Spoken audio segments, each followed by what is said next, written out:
کا مزہ چکھیں۔ قدرت رکھتا ہے اور اپنے فیصلوں کو عمل میں لانے کی حکمت خوب جانتا ہے، اور جن لوگوں نے ہماری جی جی آیات ایک کو مان منٹ، لیا اور نیک عمل کیے ٹھیک ہے۔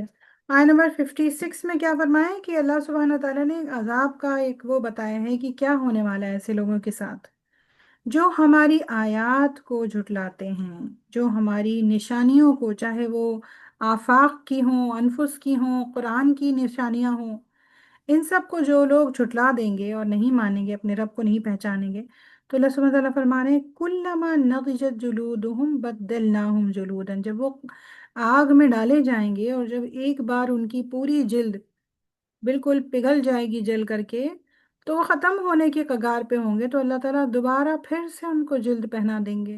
اللہ اکبر، اللہم اجرنا من النار، یعنی ایسا سخت سزا، یعنی کہ موت تو آنی نہیں ہے نا، جہنم میں بھی موت نہیں آنے والی ہے۔ تو اللہ سبحانہ تعالیٰ ایسے مجرموں کے ساتھ کیا کرنے والے ہیں کہ بار بار ان کو وہ جلد پہنائی جائے گی تاکہ جو ہے جلنے کا احساس ہمیشہ ان کو محسوس ہوتا رہے۔ اللہ اکبر۔ تو یہ ہے ایسے لوگوں کا انجام جو ان کو بار بار دنیا میں سکھایا، بتایا، دکھایا جا رہا ہے، لیکن وہ اپنی آنکھوں پہ پٹی باندھ کر اندھے بنے ہوئے ہیں۔ تو ان کا یہاں پر حال بتایا جا رہا ہے۔ اللہ سبحانہ تعالیٰ ہم سب کو جہنم کی آگ سے بچا لے، آمین رب العالمین۔ وآخر دعوانا ان الحمد للہ رب العالمین۔ السلام علیکم ورحمۃ اللہ وبرکاتہ۔ جی شبینہ۔ السلام علیکم ورحمۃ اللہ وبرکاتہ۔ پڑھیے تنویر، تلاوت جی کریں۔ آیت 57 آیت جی 57 اور جن لوگوں نے ہماری آیات کو مان لیا اور نیک عمل کیے، ان کو ہم ایسے باغوں میں داخل کریں گے جن کے نیچے نہریں بہتی ہوں گی، جہاں وہ ہمیشہ رہیں گے، اور ان کو پاکیزہ بیویاں ملیں گی، اور انہیں ہم گنی چھاؤں میں رکھیں گے۔ مسلمانوں، اللہ تمہیں حکم دیتا ہے کہ امانت اہل امانت کے سپرد کر دو، اور جب لوگوں کے درمیان فیصلہ کرو تو عدل کے ساتھ کرو۔ اللہ تم کو نہایت عمدہ نصیحت کرتا ہے، سب سنتا اور دیکھتا ہے۔ رب اشرح لي صدري ويسر لي امري واحلل عقدة من لساني يفقهوا قولي رب زدنا علما۔ بسم اللہ الرحمن الرحیم۔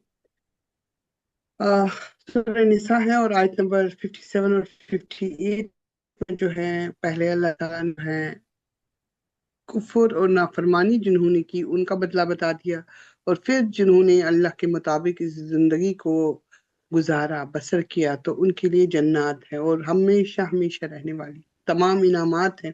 اور پھر اللہ تعالیٰ جو ہے مسلمانوں کو ایک دے رہے ہیں، سب سے امانت ہے، ہم مومن ہیں، ہم مسلمان ہیں، یہ قرآن بھی ہم پر ایک امانت ہے۔ ہم کسی ذمہ داری کے تحت، کسی مقصد کے تحت اس دنیا میں لائے گئے، وہ امانت ہے۔ اللہ کے ساتھ ہمارا وعدہ ہے، ہم شہادت دیتے یہ امانت ہے۔ ہم کوئی بھی کام، یہ تو رب کے ساتھ وعدہ ہے کہ ہم کو وہ ذمہ داری جو بحثت ایک نائب کی ہوتی ہے، ایک بندے کی ہوتی ہے، وہ تمام تر امانتیں، تمام تر ذمہ داریاں ہم کو نبھانی ہیں، کیونکہ مومن بددیانت نہیں ہوتا ہے، وہ خائن نہیں ہوتا ہے۔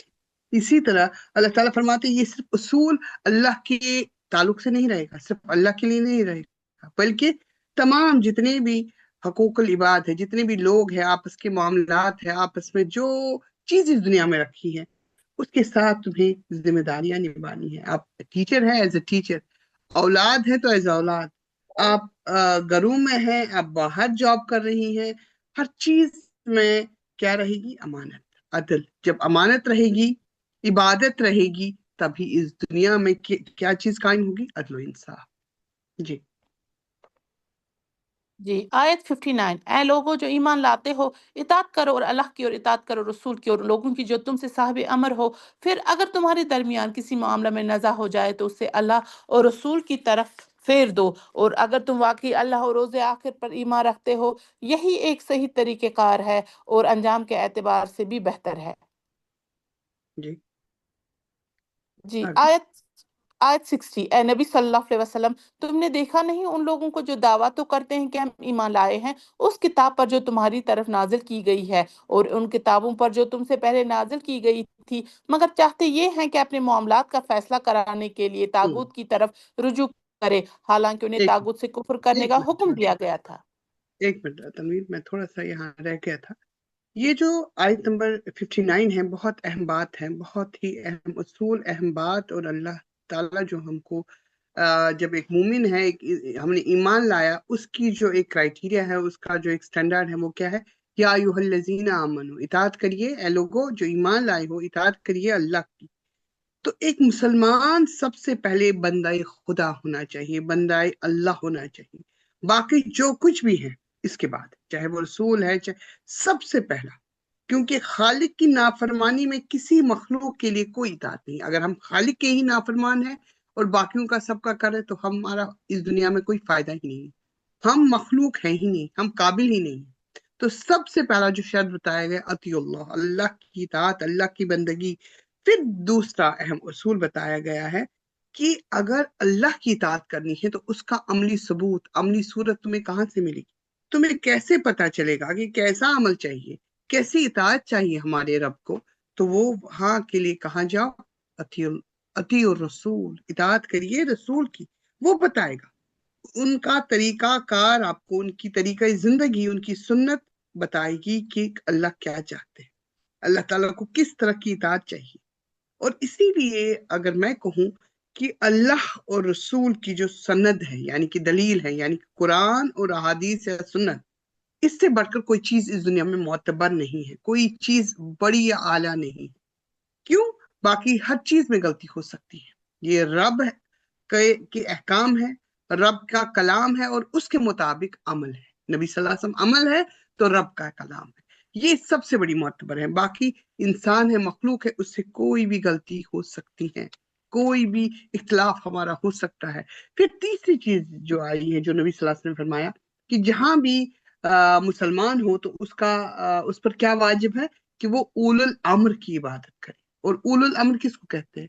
تمام سب اس میں وہ لوگ شامل ہوتے ہیں جو ہمارے سربراہ ہوتے ہیں، لیڈرز ہوتے ہیں، چاہے سیاسی ہو، سیاسی رہنما ہو، چاہے سکولر ہو، چاہے کوئی دینی رہنما ہو، چاہے عالم ہو، چاہے عدالتوں میں کوئی جج ہو، مانے بڑا جو، یا محلے کا سرپنچ یا پنچ، کوئی بھی ہیڈ، کوئی بھی سردار، عالم، فاضل، سکولر، کوئی بھی ہو سکتا ہے، یا کوئی، ہاں ان کی بھی اطاعت ہم پر ذمہ داری ہے۔ اس میں ہم اپنی من مرضی نہیں کر سکتے، مجھے اس کا یہ پسند نہیں آیا، پسند آئے نہ آئے لیکن اطاعت کرنی ہے، یہاں پر کرنی ہے، لیکن اس میں نزاع کرنا، اس میں اختلاف ڈالنا، اس میں پھوٹ ڈالنا، خلل ڈالنا، یہ مسلمان کو اس چیز سے روکا گیا۔ ہاں کب تک؟ جب تک کہ وہ ہم کو کس کا حکم نہ دے۔ ایسے لوگ، ایسے اول الامر، جب ہم ان کی جو ہے ان کے ساتھ اختلاف ہم کر سکتے ہیں کس بات پر؟ جب وہ ہم کو معصیت کا حکم دے، یعنی کہ اللہ کی نافرمانی، یعنی شریعت کا کے ساتھ کوئی ایسا حکم ہو، اس کی نافرمانی کا ہم کو حکم دے، یا ایسی کوئی بات کرے، نماز سے روکے، نماز کو قائم ہونے سے روکے۔ تو اس آیت سے بہت اہم آیت ہے، اس سے یہ پتہ چلتا ہے کہ اللہ اور رسول کی اطاعت میں کوئی شرط نہیں ہے، وہ تو کرنی ہی کرنی ہے، وہ تو واجب ہے، وہ تو فرض ہے، لیکن اول الامر غیر مشروط ہے، اس میں شرط سے تھوڑا سا ہٹ کے ہے، تب تک کرنی ہے جب تک کہ ہم کو وہ کیا نہ کرے، نافرمانی کے لیے کی کوئی بات نہ کرے جس سے اللہ کی نافرمانی ہوتی ہو۔ ٹھیک ہے، پھر اللہ تعالیٰ فرماتے ہیں کہ اگر ایسے چیز میں جو ہے کوئی بھی زندگی میں آپ کی شریعت میں کا کوئی معاملہ ہو جس میں نزع ہو جائے، جس میں اختلاف ہو جائے، آپ کو کسی سکولر، کسی عالم، کسی کی بات سمجھ میں نہ آئے یا سیٹسفائی نہ ہو جائے، تو کہاں کا رخ کریے؟ فائنل اتھارٹی کون ہے؟ قرآن اور سنت، اس کی طرف رجوع کریے، اور جو بھی وہاں فیصلہ ہوگا اس کو سر تسلیم خم کریے، مانی کہ اس کو ماننا ہے۔ پھر وہ اس کے بعد بھی اگر دل میں کوئی چبن رہی، دل میں کوئی خلل رہا، دل میں کوئی خلجان رہا، تو پھر آپ مومن نہیں۔ جی آگے۔ یہ آیت 60، اے نبی صلی اللہ علیہ وسلم، تم نے دیکھا نہیں ان لوگوں کو جو دعویٰ تو کرتے ہیں کہ ہم ایمان لائے ہیں اس کتاب پر جو تمہاری طرف نازل کی گئی ہے اور ان کتابوں پر جو تم سے پہلے نازل کی گئی تھی، مگر چاہتے یہ ہیں کہ اپنے معاملات کا فیصلہ کرانے کے لیے طاغوت کی طرف رجوع کرے، حالانکہ انہیں طاغوت سے کفر کرنے کا حکم دیا گیا تھا۔ شیطان انہیں بھٹکا کر راہ راست سے بہت دور لے جانا چاہتا ہے، اور جب ان سے کہا جاتا ہے کہ آؤ اس چیز کی طرف جو اللہ نے نازل کی ہے اور آؤ رسول کی طرف، تو منافقوں کو تم دیکھتے ہو کہ یہ تمہاری طرف آنے سے کتراتے ہیں، پھر اس وقت کیا ہوتا ہے جب ان کے اپنے ہاتھوں کی لائی ہوئی مصیبت ان پر آ پڑتی ہے، اس وقت یہ تمہارے پاس قسمیں کھاتے ہوئے آتے ہیں اور کہتے ہیں کہ خدا کی قسم ہم تو صرف بلائی چاہتے تھے اور ہماری نیت تو یہ تھی کہ فریقین میں کسی طرح موافقت ہو جائے۔ اللہ جانتا ہے جو کچھ ان کے دلوں میں ہے، ان سے تعارض مت کرو، انہیں سمجھاؤ اور ایسی نصیحت کرو جو ان کے دلوں میں اتر جائے۔ انہیں بتاؤ کہ ہم نے جو رسول بھی بھیجا ہے اسی لیے بھیجا ہے کہ اذن خداوندی کی بنا پر اس کی اطاعت کی جائے۔ اگر انہوں نے یہ طریقہ اختیار کیا ہوتا کہ جب یہ اپنے نفس پر ظلم کر بیٹھے تھے تو تمہارے پاس آ جاتے اور اللہ سے معافی مانگتے اور رسول بھی ان کے لیے معافی کی درخواست کرتا، تو یقیناً اللہ کو بخشنے والا اور رحم کرنے والا پاتے۔ نہیں اے محمد صلی اللہ علیہ وسلم، تمہارے رب کی قسم یہ کبھی مومن نہیں ہو سکتے جب تک کہ اپنے باہمی اختلافات میں یہ تم کو فیصلہ کرنے والا نہ مان لے، پھر جو کچھ تم فیصلہ کرو اس پر اپنے دلوں میں بھی کوئی تنگی نہ محسوس کرے بلکہ سر بسر تسلیم کرے۔ اگر ہم نے انہیں حکم دیا ہوتا کہ اپنے آپ کو ہلاک کر دو یا اپنے گھروں سے نکل جاؤ تو ان میں سے کم ہی آدمی اس پر عمل کرتے، حالانکہ جو نصیحت انہیں کی جاتی ہے اگر یہ اس پر عمل کرتے تو یہ ان کے لیے زیادہ بہتری اور زیادہ ثابت قدمی کا موجب ہوتا، اور جب یہ ایسا کرتے تو ہم انہیں اپنی طرف سے بہت بڑا اجر دیتے اور انہیں سیدھا راستہ دکھا دیتے۔ جو اللہ اور رسول کی اطاعت کرے گا وہ ان لوگوں کے ساتھ ہوگا جن پر اللہ نے انعام فرمایا ہے، یعنی انبیاء اور صدیقین اور شہداء اور صالحین۔ کیسے اچھے ہیں یہ رفیق جو کسی کو میسر آئیں، یہ حقیقی فضل ہے جو اللہ کی طرف سے ملتا ہے، اور حقیقت جاننے کے لیے بس اللہ ہی کا علم کافی ہے۔ دیکھیے کتنی اہم آیات سے آپ لوگ اور میں گزر رہے ہیں کہ رسول کو محض رسول ماننا کہ یہ اس امت کے رسول ہے نبی صلی اللہ علیہ وسلم، یہ کافی نہیں ہوگا، کیونکہ اللہ تعالیٰ خود یہاں پر گواہی دے رہے ہیں، اور نبی صلی اللہ علیہ وسلم نے بھی ایک حدیث سے ہم کو یہ بتایا ہے کہ تم میں سے کوئی شخص مومن نہیں ہو سکتا جب تک کہ اس کی خواہش نفس اس طریقے کے تابع نہ ہو جائے جس سے میں لے کر آیا۔ جب تک کہ ہم اپنے آپ کو، اپنی خواہش کو، اپنی شوق کو، اپنے ذوق کو، اپنی ہر چیز کو نبی صلی اللہ علیہ وسلم اور اللہ کے تابع نہ کرے تب تک ہم مومن ہیں ہی نہیں، سمپل بتائیں گے۔ اور اس کی وجہ نبی صلی اللہ علیہ وسلم کی اس حدیث سے ہم کو پتہ چلی، کیونکہ اگر ہم دونوں چیزیں دیکھیں اس وقت کے حالات اور آج کے حالات، کیا غلطی بیچارے وہ کرتے تھے، اور آج ہم کہتے ہیں ہم بڑے شریف ہیں، ہم بڑے نادان ہیں، معصوم ہیں، وہ بھی ان کے اندر بھی، کیونکہ منافق کوئی الگ گروہ نہیں ہے، کافر اور مسلمان دو ہی چیز ہے، یا تو مسلمان ہے یا تو کافر ہے۔ ایک جو کمزور ہے، جن کا اعتقاد تو ہے، توحید پر ہے، ایمان ہے ان کا، لیکن عمل وہ نہیں چھلک رہا ہے، عمل نہیں دکھ رہا ہے، عمل میں کمزوری، تو یہ بھی ان کے اندر یہ روش تھی، ایسے جن کو منافق اس میں کہتے تھے، جن سے نفرتیں ہوتی تھی ایک طرف۔ تو یہ جو منافقانہ روش ہے پائی جاتی ہے جب ان کا کوئی بھی فیصلہ ہوتا تھا جو آج بھی ہم کرتے ہیں، عدالتوں کو جاتے ہیں، تو اگر ان کو لگتا نبی صلی اللہ علیہ وسلم کی عدالت میں لے کر یا شریعت کے مطابق میرا جو یہ مقدمہ ہے میں جیتوں گا، مجھے فائدہ ہوگا، نبی صلی اللہ علیہ وسلم کے پاس لاتے تھے۔ اگر یوں فیل ہوتا تھا کہ یہاں لائیں گے تو میرے خلاف ہوگا کیونکہ اس میں بڑی مشکلیں ہیں، بڑی حدیں ہیں، بڑی پینلٹی دینی پڑے گی، تو کسی اور شریعت، کسی اور کی طرف جاتے تھے۔ تو یہاں اس سے انکار کرتے تھے، تو کہا گیا نہیں، یہ نیم کافر اور نیم مسلمان ہے، آدھا مسلمان آدھا کافر، یہ اللہ تعالیٰ کو نہیں چاہیے، کیونکہ اللہ تعالیٰ نے اس سے پہلے ہی کہا یا ایھا الذین آمنوا ادخلوا السلم کافہ، اگر ایمان لائے ہو تو داخل ہو جاؤ، پورے ہو جاؤ، آدھا باہر نہیں۔ اور پھر اگر ہم دیکھیں یہی حال آج آپ کا اور ہمارے آج جو جنریشن ہے یا یہ کرن ہے، یہ قوم ہے ہمارے اندر ہے، کہ اگر ہم کو لگتا ہے کہ شریعت کا فیصلہ جو ہے ہمارے حق میں جہاں ہے تو ہم اس کو سر آنکھوں پر بٹھاتے ہیں، ہاں ہاں جی شریعت سے فیصلہ ہوگا، اور اگر ہم کو لگتا ہے کہ قانون اچھا فیصلہ دے گا یا ہماری جو رسم رواج ہیں اس عدالت میں جائیں گے تو ہم ان کی پناہ میں آتے ہیں۔ یہی ہے نا کہ یہاں ہم خود کو تو منافق نہیں کہتے تھے، وہ بھی یہی غلطی کرتے تھے، لیکن اللہ تعالیٰ نے صاف اور صاف لفظوں میں کہا کہ جب تک کہ اللہ اور نبی کی اطاعت نہیں ہوگی ہر چیز میں، تب تک تم مومن ہو ہی نہیں سکتے ہیں۔ اور ایسے ہی مومنوں سے جنہوں نے ہر چیز پر سر خم تسلیم کیا، جھک گئے، اطاعت کی کہ ہم نے مان لیا، ان کے لیے وہ جنت تیار ہے، اور ایسی جنت وہ سب سے بڑا فضل ہے۔ اللہ تعالیٰ فرماتے ہیں کہ ایسے لوگ انبیاؤں کے ساتھ رہیں گے، صدیقین کے ساتھ رہیں گے، شہداؤں کے ساتھ رہیں گے، صالحین، مانے کہ درجات کی بلندی ہے، صالح لوگ، صحابہ جیسے، تابعین جیسے، انبیاؤں کے درجے پر ایسے لائیں گے جنہوں نے ہر چیز کو سرنڈر کر دیا، سبمٹ کر دیا رب اور نبی صلی اللہ علیہ وسلم کی اطاعت میں اور اتباع میں۔ جی آج 71، اے لوگوں جو ایمان لائے ہو، مقابلہ کے لیے ہر وقت تیار رہو، پھر جیسا موقع ہو الگ الگ دستوں کی شکل میں نکلو یا اکٹھے ہو کر۔ ہاں، تم میں کوئی آدمی ایسا بھی ہے جو لڑائی سے جی چراتا ہے۔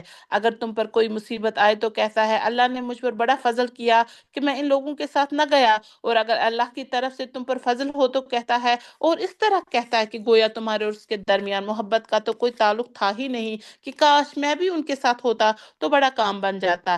ایسے لوگوں کو معلوم ہو کہ اللہ کی راہ میں لڑنا چاہیے، ان لوگوں کو جو آخرت کے بدلے دنیا کی زندگی کو فروخت کر دے۔ پھر جو اللہ کی راہ میں لڑے گا اور مارا جائے گا یا غالب رہے گا، اسے ضرور ہم اجر عظیم عطا کریں گے۔ آخر کیا وجہ ہے کہ تم اللہ کی راہ میں ان بے بس مردوں، عورتوں اور بچوں کی خاطر نہ لڑو جو کمزور پا کر دبا لیے گئے ہیں، اور فریاد کر رہے ہیں کہ خدایا ہم کو اس بستی سے نکال جس کے باشندے ظالم ہیں، اور اپنی طرف سے ہمارا کوئی حامی و مددگار پیدا کر دے۔ جن لوگوں نے ایمان کا راستہ اختیار کیا ہے وہ اللہ کی راہ میں لڑتے ہیں، اور جنہوں نے کفر کا راستہ اختیار کیا ہے وہ طاغوت کی راہ میں لڑتے ہیں۔ پس شیطان کے ساتھ ان سے لڑو، اور یقین جانو کہ شیطان کی چالیں حقیقت میں نہایت کمزور ہیں۔ زور ہے۔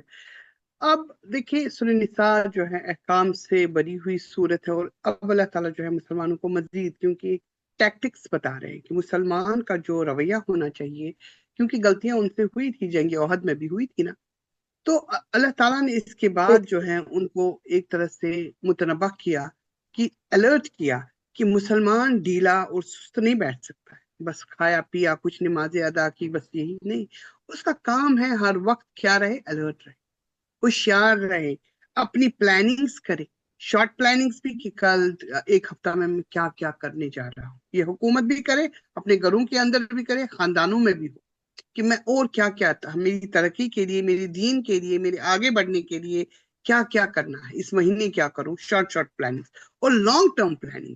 بس کھا پی کے یا کچھ عبادات کر کے کافی نہیں ہو جائے گا، ورنہ مصیبت جو ہے دنیا تمہاری دشمن ہے۔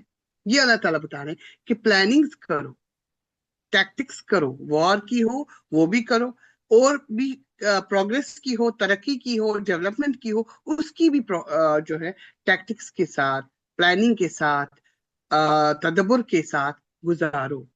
اور دوسرا اللہ تعالیٰ فرماتے ہیں کہ جو لوگ بھی، جیسے اس وقت کی منافقانہ روش یہ تھی کہ جو مسلمان جو ہیں مال جان تن من دن سب لگاتے تھے دین کے لیے، کیونکہ سودا بڑا تھا نا جنت کا، اللہ کی رضامندی، اس کی خوشنودی کے لیے، اللہ کی رحمت کے لیے تکالیف اٹھاتے تھے، عقل مندی کا سودا کرتے تھے۔